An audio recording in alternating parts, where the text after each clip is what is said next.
Ration పంపిణీలో మళ్లీ పాత విధానం ప్రవేశపెట్టాలని ప్రొద్దుటూరు ఎమ్మెల్యే వరదరాజులరెడ్డి ప్రభుత్వానికి సూచించారు.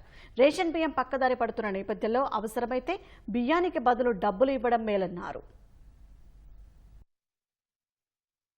ఆటోలలో వాళ్ళందరూ బియ్యాన్ని డీలర్కు కిలోకు 10-12 రూపాయలు 13 రూపాయలకు వాళ్ళు డబ్బులు తీసుకొని బియ్యం ఇవ్వడంలే. బియ్యం వాళ్ళు ఆటో వాళ్ళే మిగిలించుకొని బ్లాక్ మార్కెట్కి అమ్ముకుంటున్నారు. డీలర్ దగ్గర ఉండేటప్పుడే సక్రమైన డిస్ట్రిబ్యూషన్ ఉండింది సార్. ఈ పొద్దు కాకపోతే రేపు కాకపోతే 4 రోజులకు తీసుకునేవాళ్ళు. ఆటోల ద్వారా పోయిన కారణంగా అప్పుడు ఉంటే తీసుకోవాలా లేకపోతే లేదు. ఆటోల వాళ్ళే 15 రూపాయలు డబ్బులు ఇచ్చి బియ్యం వేయకుండా తీసుకొని అవన్నీ బ్లాక్ మార్కెట్ తరలిస్తాడు. ఈ ఆటోల సిస్టాన్ని పూర్తిగా తీసేసి పాత పద్ధతిని ప్రవేశపెట్టడం దానివలన కొంతవరకు కార్డు హోల్డర్లకు మేలు జరుగుతుంది సార్. వేల కోట్ల రూపాయలు నష్టపడి కేంద్ర రాష్ట్ర ప్రభుత్వాలు ఇస్తూ ఉంటే కనీసం బెనిఫిషరీకి చేరడం లేదు. ఆ బెనిఫిషరీకి చేరే పరిస్థితుల్లో ఉండేటట్టు చూడాలనేది ఒకటి. ఎఫ్ఈ షాపుల ద్వారా ఇచ్చే బియ్యాన్ని అందరూ అమ్ముకుంటున్నారు. ఒక 30-40% మాత్రమే సొంతాలకు ఉపయోగించుకుంటున్నారు.